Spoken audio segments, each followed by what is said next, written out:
The following program was made possible by the generosity of those who have determined to hold fast to the true Roman Catholic religion, as expounded by the Roman Catholic Church before the disasters of Vatican II and the so-called New Mass.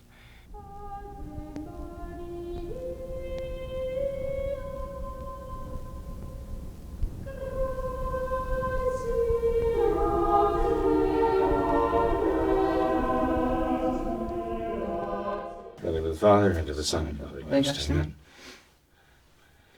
Come, Holy Ghost, fill the hearts of thy faithful, and kindle in them the fire of thy love. Send forth thy Spirit, and they shall be created, and thou shalt renew the face of the earth. Let us pray, O God, who didst instruct the hearts of thy faithful by the light of the Holy Ghost.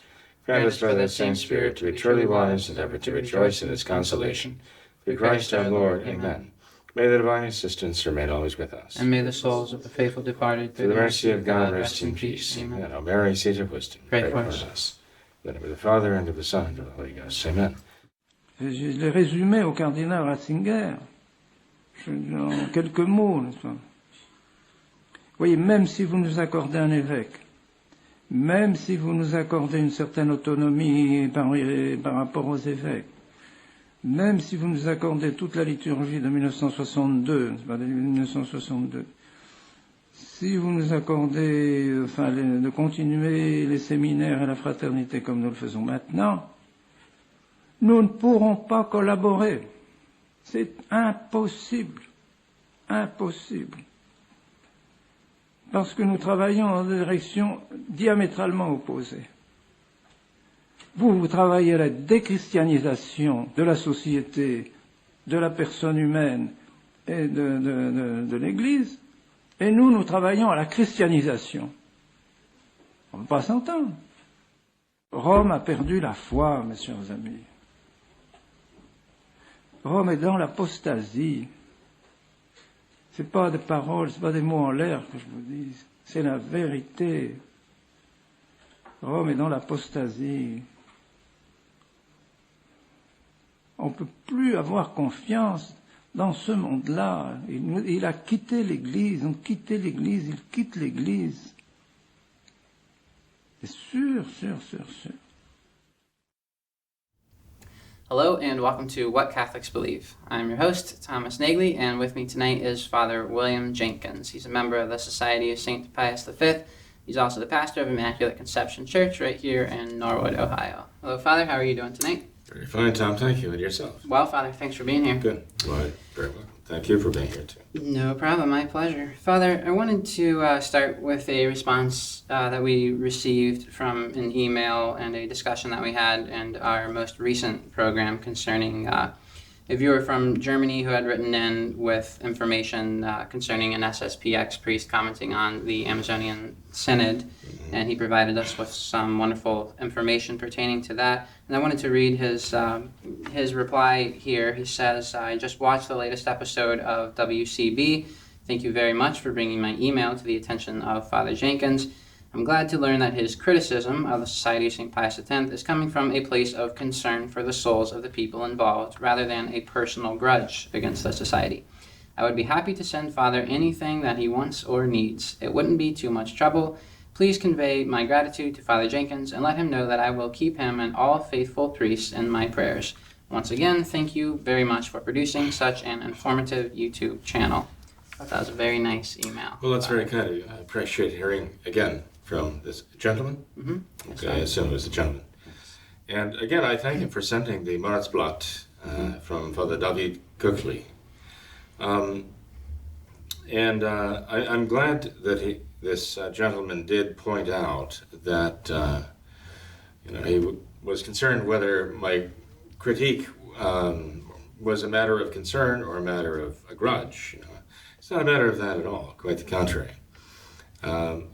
Personally, I would like to see the Society of St. Pius X flourish, insofar as it is traditional, insofar as it is really traditional Catholic.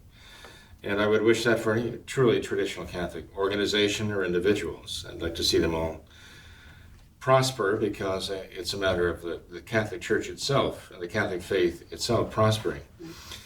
But my concern is that this is not the case. My concern is that the Society of St. Pius X is leading a large number of people in the wrong direction and trying to forge close ties with Francis and the modernists that are infesting the Vatican right now. You know, the Novus Ordo, which is the modernist religion.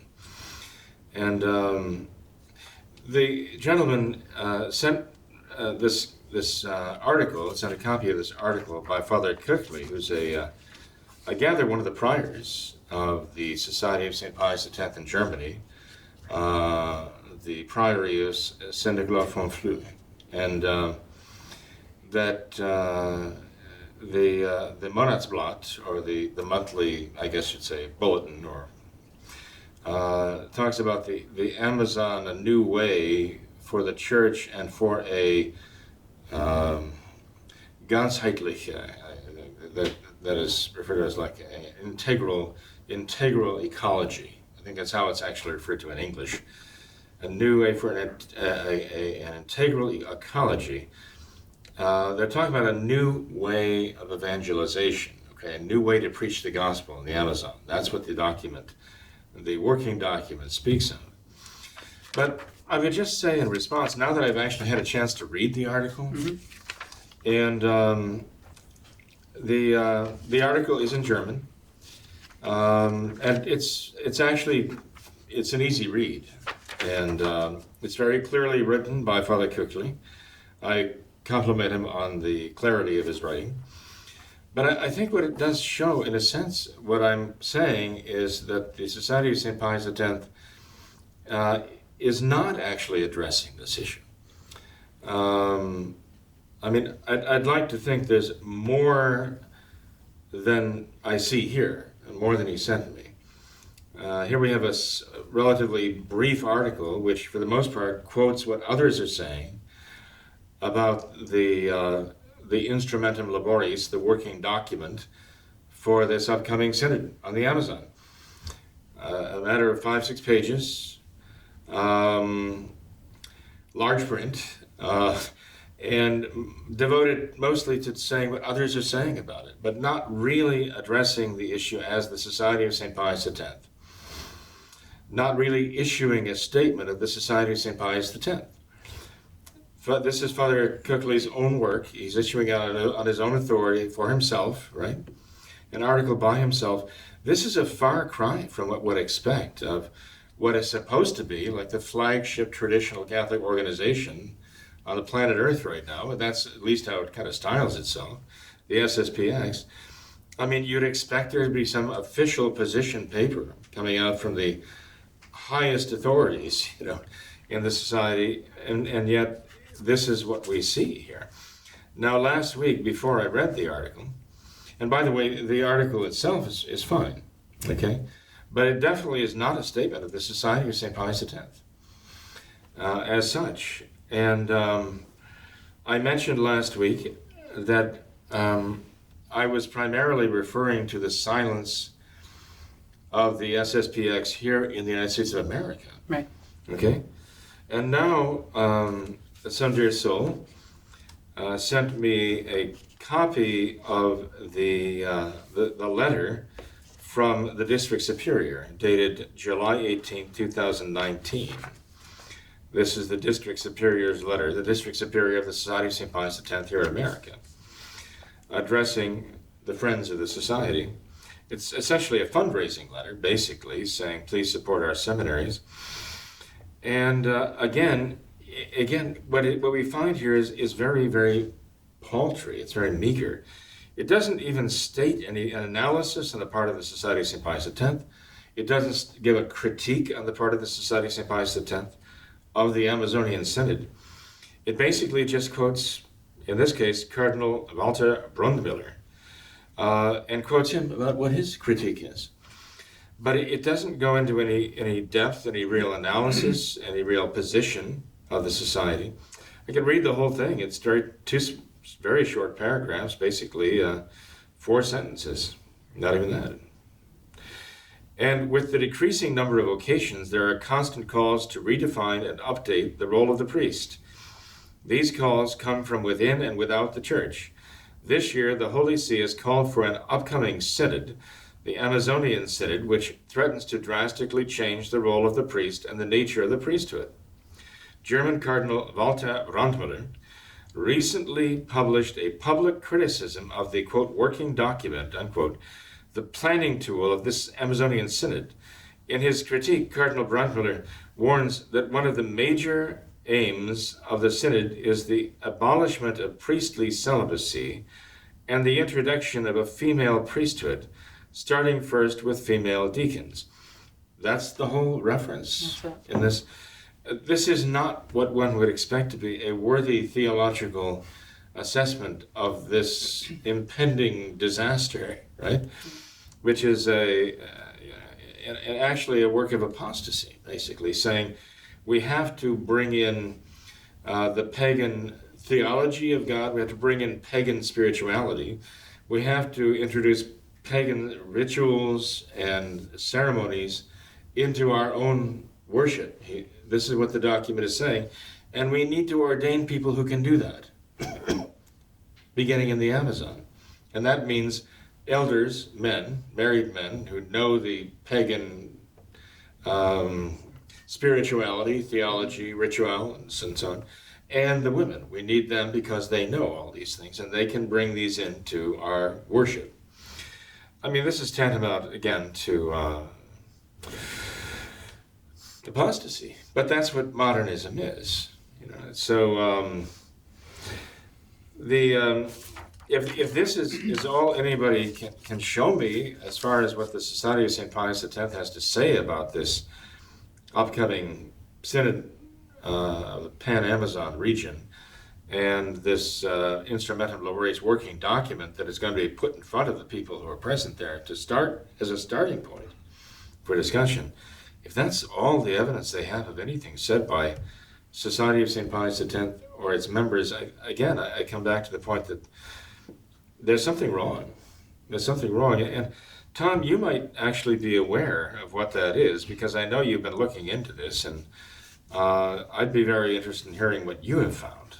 Well, I think, Father, just reading through the two letters that you've received there, I think it is very suspicious almost. I mean, like you say, it just seems like they're only reporting the news, essentially saying this is what's happening, this is what others are saying about it. There's no real critique. Well, I use the word ominous in a bulletin. They're suspicious and ominously suspicious. Definitely. And perhaps, a simple explanation for that can be found in a few different links that we received from some of our faithful viewers. This first one I thought was fascinating, Father. It's a Gloria TV interview. It's actually a video interview. There's a transcript summary of it here. So this is with a James Bogle, who was the former president of Una Voce International. And he did this interview with Gloria TV, and he says in here that Pope Francis has fully regularized the Society of St. Pius X. He stressed that the SSPX and the sacraments administered by them, including marriages and confessions, have been formally recognized by Francis. The Society is also allowed to ordain to the priesthood whomever they see fit. Further, Francis appointed SSPX Bishop Bernard Fillet as a judge at the Roman Rota, the highest appellate tribunal in the Church, thus recognizing his authority. They have a quote here, "I don't see how much more regular you can get than that," end quote, Bogle concludes. He acknowledges, however, that there are a lot of intolerant bishops who still treat the SSPX as if it were irregular. To them, Bogle answers that those who do not like the integration of the SSPX, quote, better have the argument with Pope Francis. So perhaps, Father, when one reads this and considers what this James Bogle has said, perhaps that could be a very simple explanation for why the Society of St. Pius X has continued to remain reticent on this issue, and it doesn't want to rock the boat. Right? They don't want to rock the boat, and if this is their church, if this is their pope, they don't want to be seen as criticizing them. They're part of them. They're part of that church. They're in communion with Francis. He's the Holy Father. He's the Pope. He has the authority to do these kind of things. They don't want to be seen as opposing him. They want to be a regular. They want to have regular canonical status with them, and so perhaps. But it seems disingenuous to me not want to muddy the waters of the Amazon by objecting. But Archbishop Lefebvre, whenever it came down to a question of pursuing some kind of political favor in Rome or denouncing the modernist errors against the faith, Archbishop Lefebvre never had to make that choice. He was always clear. It was upholding the faith. It was defending the faith that came first. And he would thunder against the errors of the modernists. He said, we are not in communion with modernist Rome, we are in communion with Catholic Rome. And I don't see that being the case now with the society, the Neo-Society of St. Pius X. No, and they seem to be pursuing some kind of a reunion at any cost, and I think they're sacrificing essential things here, standing up for the faith. Father, I think it gets even worse than that. Again, to read through some of these quotes from this James Bogle, he says that Bishop Feeney told me himself in May 2015 about this news, and I confirmed it with the Rota. It says SSPX has not chosen to publicize it. He's going back and forth with a commenter on the website here, and he says the SSPX has not chosen to publicize it, doubtless because of big mouth know-nothings like yourself, who are more interested in creating trouble than in finding the truth or seeking the good of the church. He also says in here... Who is like big mouth know-nothings like yourself? Who is he referring to? Various commenters on here who say that they have researched this, they can find nothing about Feeney being a member of the Roman... Oh, they're objecting that what he's saying is not true. Right, they're saying essentially says, well, of course not, because of people like you. Exactly. He says they're asking where is the proof? I see no proof, no documentation of this. And he says that this is, in fact, the way that they plan to do things. He says, did it occur to you in your ignorant arrogance that the Vatican might not wish to publicize the fact precisely because it would be, quote, big news? And get this, Father. He says, plenty of SSPX priests are not even aware of it. It was kept quiet because the Vatican wanted it. So, Father, how just astounding is it to read that? You say so often how the parishioners, the lay, the faithful people of the Society of St. Pius X, so many of them are such good people, even so many of the clergy, they seem to be such good members of clergy, and it really just seems to be the leadership. And this James Bogle, if this is true, what he's saying, I think that absolutely confirms what you're saying. I agree, Tom. If what he's saying is true, and we have reason to believe it is, then, these good people like lambs being led to the slaughter, and they're not even being told as to what is going on behind their backs. Now, if you look at the past history, okay, there have been times when it was very, very public that Bishop Feeney was going to the Vatican, meeting with Francis or his representatives, right? Mm-hmm.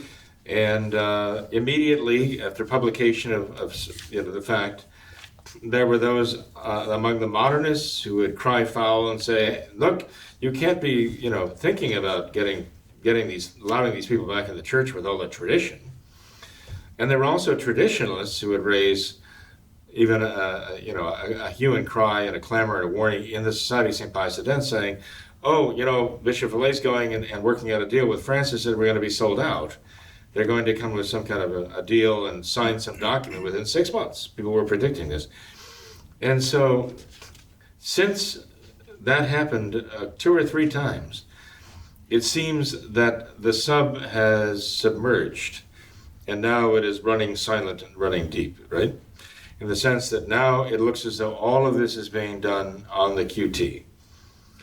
And so the point is to avoid the rabid, mindless modernists from screaming, foul against any negotiations, but also to avoid the traditional Catholics, even within the society, and perhaps especially within the Society of St. Pius X, to prevent them from knowing what's going on because of the concerns that people have about this. There are obviously plenty of people in the Society of St. Pius X who don't have that confidence in Bishop Feeney that they would have had in Archbishop Lefebvre, and with good reason.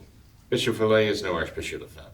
There are not many men in the world today, I would put on that level. In any case, including myself. So the problem here is that the people have something going on that affects them very deeply.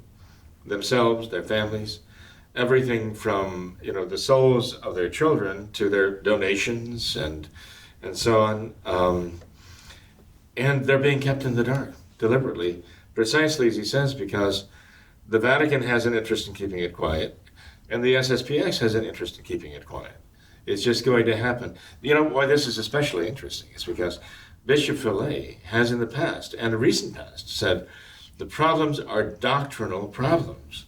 The issues are doctrinal issues, which means they're matters of faith. Right. And so he's been saying, of course we're not going to compromise on those, and we're not going to be, getting back into union with the modernists in Rome, because, after all, if there are issues of faith, we can't reunite with them. But what in fact is happening, there's kind of this slow process of almost kind of grafting the society onto the modernist tree. And but little by little by little, Archbishop Lefebvre warned about that. He said, beware of modernists making concessions, because they will never make concessions unless they believe it gives them an advantage. And their purpose will always remain, just like the communists, to destroy the enemy. The purpose of the modernists is to basically do away with the traditional church entirely and replace it with the church of the world. So, I'm afraid we're witnessing that happening, and so many of the members of the Society of Pius X and their clergy are being drawn into this unwittingly. This Bogle gentleman is willing to state it clearly.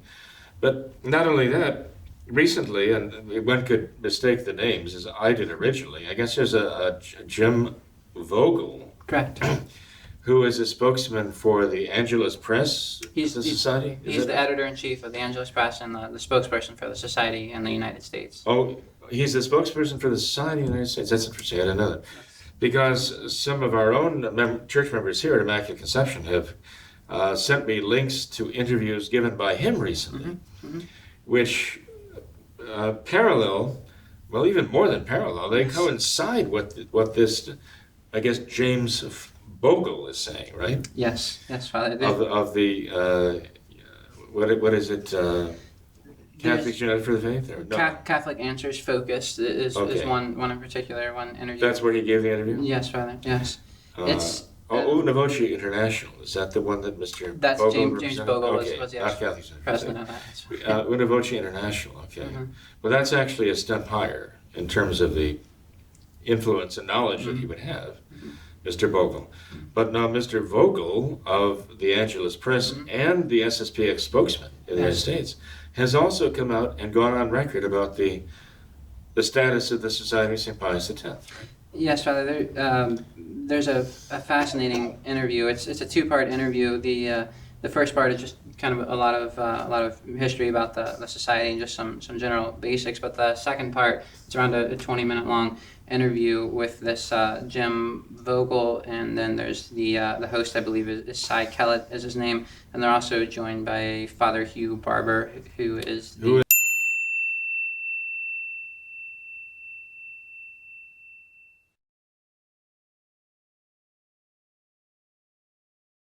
an OPREM. He's a Premost Retention. That's the religious order I belonged to for 6 years. Right. So he is he's the chaplain of this Catholic Answers. Right. His name is familiar to me. Yes. Well, I actually listened to this interview in its entirety, Father, and I have to tell you, it is it's chock full of modernism. It's incredible to hear these things coming from the mouth of a purported traditionalist. This is Jim Vogel. Jim Vogel, who is the SSPX spokesman here? That's my understanding. Yes, Father. That he is the. What does he say about the status of the society? He says that we are in communion with Francis. We're in communion with the Novus Ordo Church. He says that.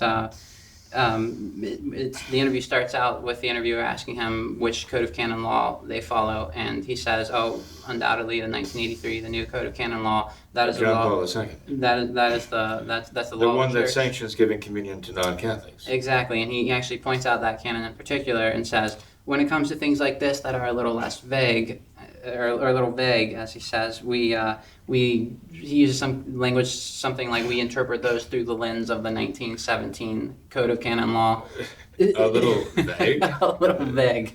What about where it just comes out and says that you can do this, right? That you can give communion to non-Catholics. Is that vague? So then if they don't agree with it, that's when they follow the 1917. Whatever's Code of vague is Canon what Law, they so. find uncomfortable. Right. Then they revert to the 1917 code, or 1980 code of canon law. Right. This is actually what the Society of St. Pius X does with the Mass, too. Exactly. They'll follow the 1962 liturgy unless they don't. Right. Unless they find it necessary to introduce Exactly. things that were not in the 1962 liturgy. I think that's the epitome of the Society of St. Pius X. I think that just sums up everything about them, the way they function, everything right there. That, the 1983 Code of Canon Law, that's what we follow, that's the law of the Church, except for if we don't agree with something in there, then we'll go to the traditional way. Right. I can see how Francis would go along with that. It kind of, that would resonate with Francis, I guess. We follow this unless we don't. Exactly, and it's interesting, Father, how you mentioned Bishop Fillet saying that the issues, the differences, their doctrinal differences. He actually, towards the end of the interview, says the exact opposite. Says that these are not doctrinal things. It's just little, kind of the details that you priests and you clergy need to work out. It doesn't even matter for a little layman like myself. It's just a few little insignificant details that need to be worked out. But this Father Hugh Barbour, he says, we are in communion with the Society of St. Pius X. We love you, we embrace you, we welcome you. All of this this kind of modernist, wishy-washy garbage, essentially. But it's just fascinating to hear how well everything he says perfectly coincides with everything that these modernists say. I mean, if one just objectively listens to... Would you recommend that we direct people to listen for themselves, to hear? Oh, definitely, definitely. Maybe we ought to. We ought to, post that link there for people to actually go and hear for themselves what is being said. Yeah. I think it's definitely worth it. There's so much in it that just... they try and break down every barrier. There's one point in here where the interviewer asked him, if I went to a Sunday Mass at an SSPX chapel, what would I see? What would it be like? And this Jim Vogel, he really emphasizes this point, tries to drive it home, that you would not notice any difference between an SSPX chapel and your local diocesan Latin Mass or a Fraternity of St. Peter Mass, anything like that. You wouldn't notice a difference. It's just, everything's essentially the same. And he just really tries to hammer this point in, that we are just like you. We are in communion with you. We're one and the same. We just have a few little insignificant details. Mm-hmm. And it's really disheartening, I think, for any traditionalist to listen to this and see that this is what's become of the Society of St. Pius X. It is really tragic, truly. So, but people have a need to know, a right to know the truth. So. I think so.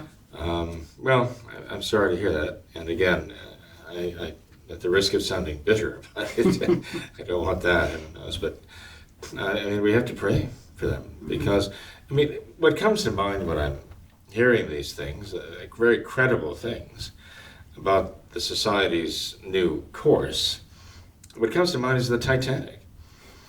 The Titanic broke in half. It broke up at sea, and not long ago there was 100-some clergymen of the Society of St. Pius X who broke away, calling themselves the Resistance, and then it just began to sink into the waters, leaving people, floating, trying to stay afloat for their lives in the frigid waters of the North Sea. And it's like Her Majesty's steamship, the Titanic, is like the SS, the steamship Pius X. And it just impresses me as another tragedy, even worse than that one. Even worse than that.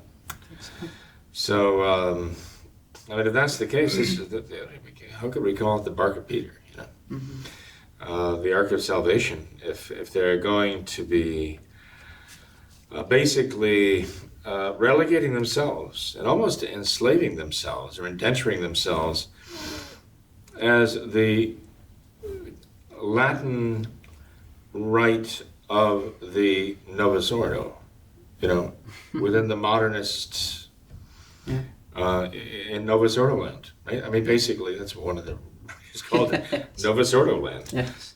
So this is what this lady was saying. What would we have to do to convince you to come back to the Novus Ordo land? I mean, this is what we're talking about having with the Society of St. Pius X right now. They're doing it. They're coming and becoming full-fledged citizens, loyal citizens in Novus Ordo land.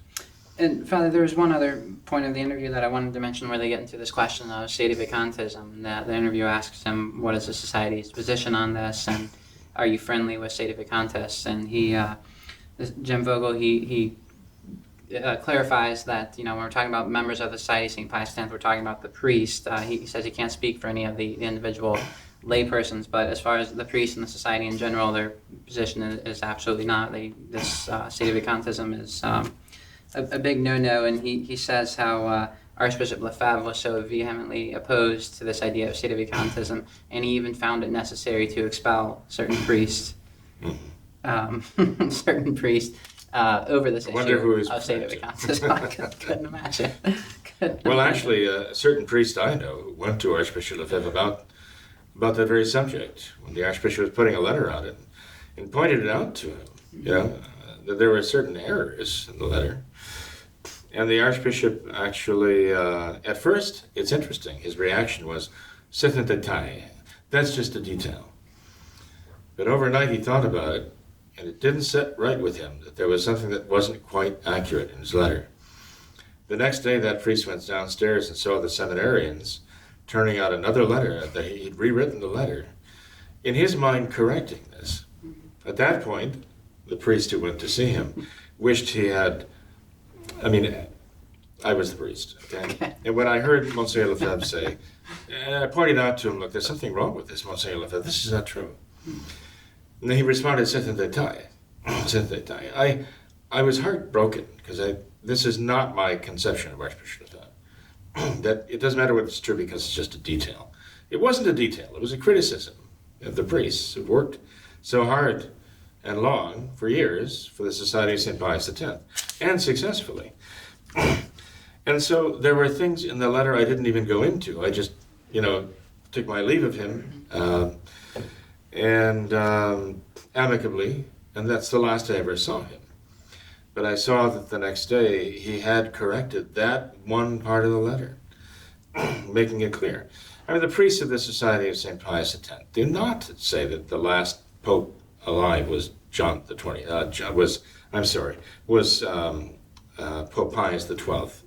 I've never heard any priest of the Society of St. Pius V say those words, ever, expressed that idea. I've never heard one on any occasion say that, okay?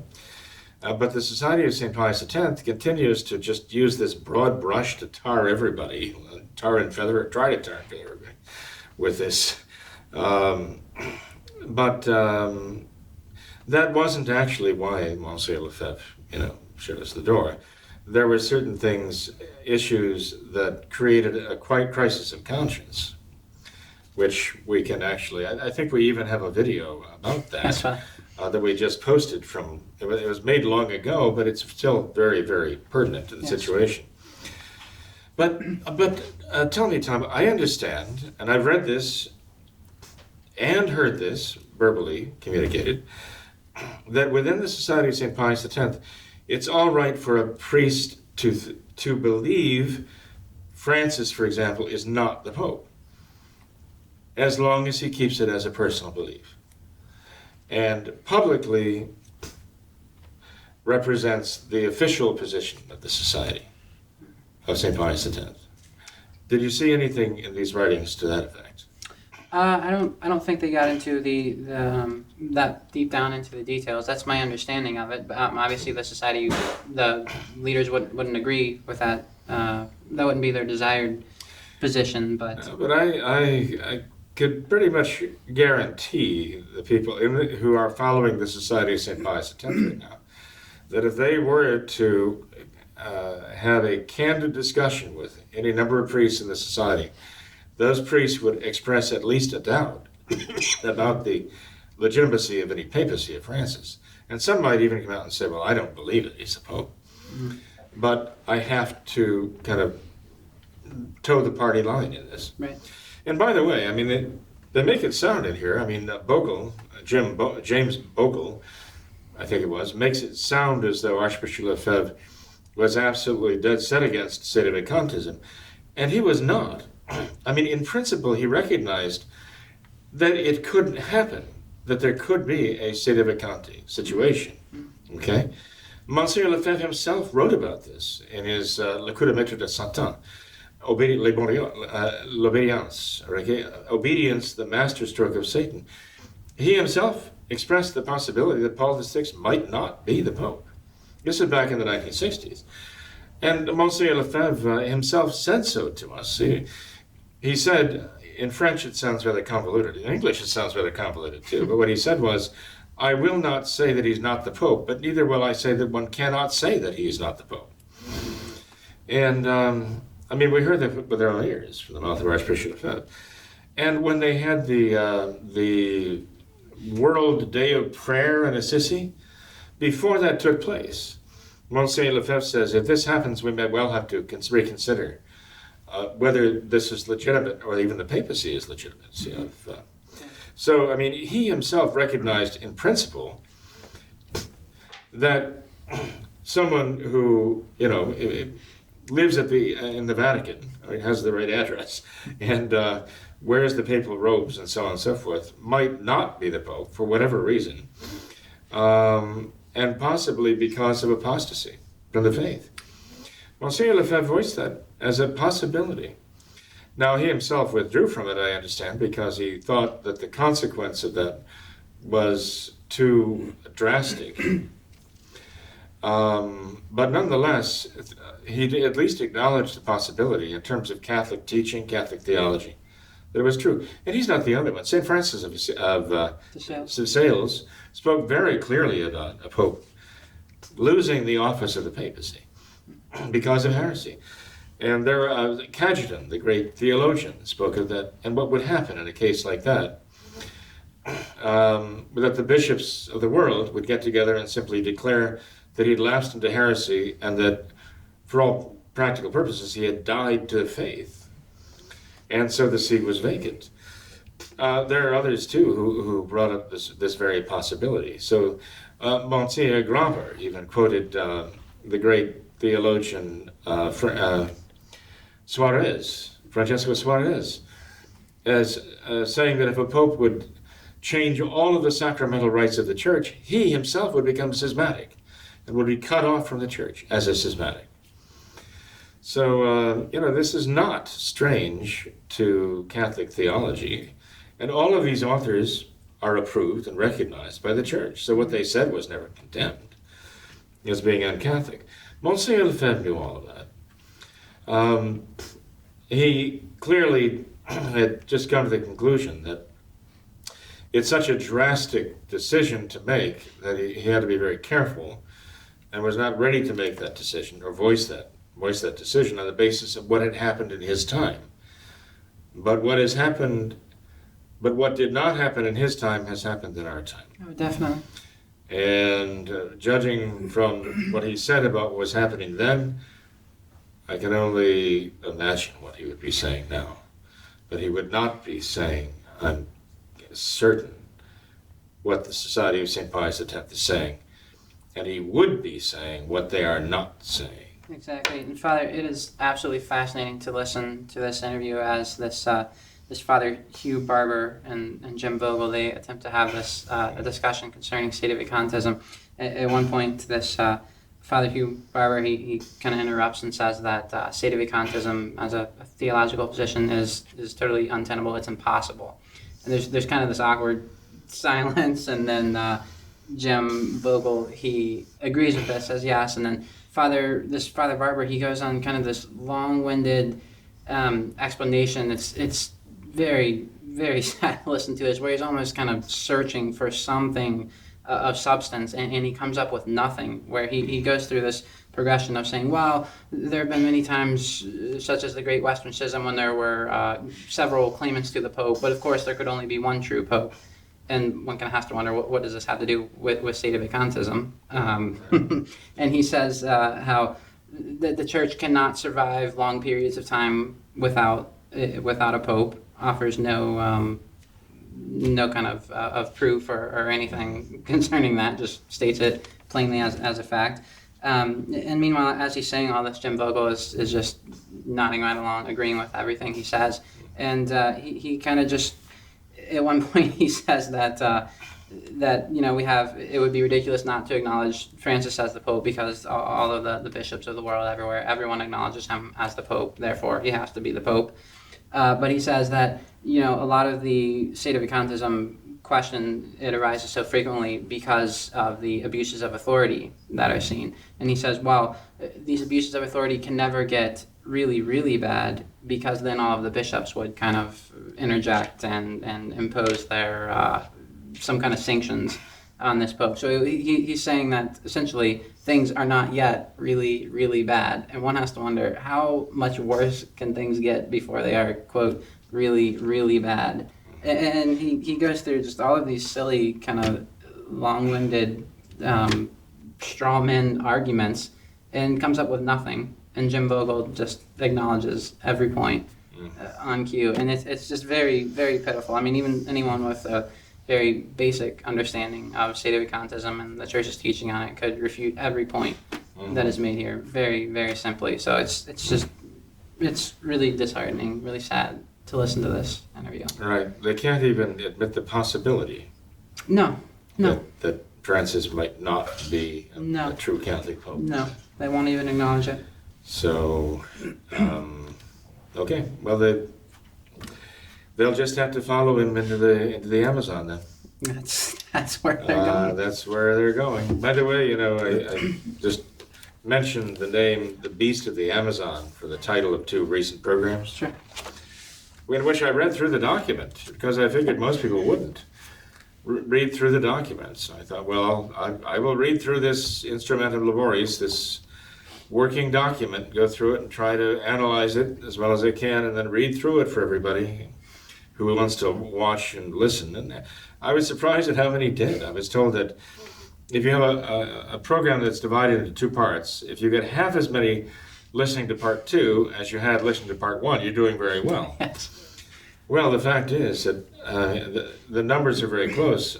As far as the number who watched part 1, which is only like 55 minutes long or so, is not. There's a very slight difference of those who went on to listen to part 2, and that's an hour and 20 minutes of programming. But I was surprised at how many actually persevered to listen to part 2, because that's where they got into the essential plans they have, not only for the church in the Amazon, but throughout the whole world, because that's what they want to do. They want to use what they do in the Amazon as a model for what they're going to do in the rest of the world. I was gratified to see so many others push through to find out, well, what's the punchline? What are they getting at? What are they planning on doing here? But when I named the movie, or the program, The Beast of the Amazon, I was surprised to find there was actually a movie, a feature-length movie from, I think, the 1950s or maybe 1960, called Kurusu, The Beast of the Amazon. And it was supposed to be some kind of horror adventure film. And the plot was really strange because it talked about these researchers that went into the Vatican, into the Amazon, to find some medicine, a cure for cancer.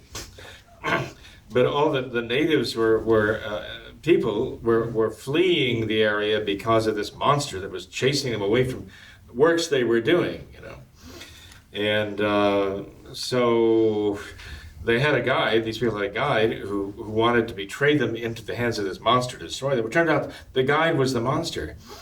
And he was trying to drive these people out of the Amazon and drive the native workers away, because he wanted to be the leader of the people to bring them back to their native roots again, and away from Western and European culture and away from Catholic faith. He wanted to restore the indigenous culture to the people. And what's his name, Francis? It seems like just the other way around, So it's really peculiar to see that. And I even read some reviews of the movie, and the reviews were spot on if you applied the reviews to Francis, to the Instrumentum Laboris. If you applied the reviews of that movie to the working document they've got for the Synod of the Amazon, they apply perfectly. Anyway, I don't think we'll post a link to that. But anyway, Oh, goodness. it's peculiar to see something almost quasi pathetically prophetic about what we're seeing before our very eyes now, the beast of the Amazon. Wow. He's wearing, well, never mind. Better not go on about that. By the way, I don't think it's possible to get to see the movie. No, I think it's kind of gone the way of. Oh darn. Yes, this did not work. We can just follow Francis instead and see what happens. I guess we'll just have to, catch the, what do they call it, the remake or the, they're going to. Sequel. The sequel. Yeah. The sequel is going to take place in October in the Vatican. Wow. Well, Father, thank you for being here tonight to discuss all of these very important matters. Thank you for taking time out of your busy schedule. No, Well, I appreciate very it, well. and many others do as well. So Well, thank that's visual. Thank you. you. No problem. Thanks to our viewers also. God bless you all for your support and prayers. And I want you to know that when you do send communication in, whether it be pro or con, whether it be a question or an answer, I do keep you in my prayers and remember you at Mass. So we appreciate the information you send, the questions you send, the observations you send, of course the financial support you send. It's all appreciated. And Absolutely. we do show that appreciation in prayer. Mm-hmm. Well, thank you to all of our viewers for watching this episode of What Catholics Believe. Until next time, we ask that you all remember the words of Our Lady at Fatima, to consecrate yourselves and your families to the Immaculate Heart of Mary, finally to pray and do penance. Thank you, and God bless you.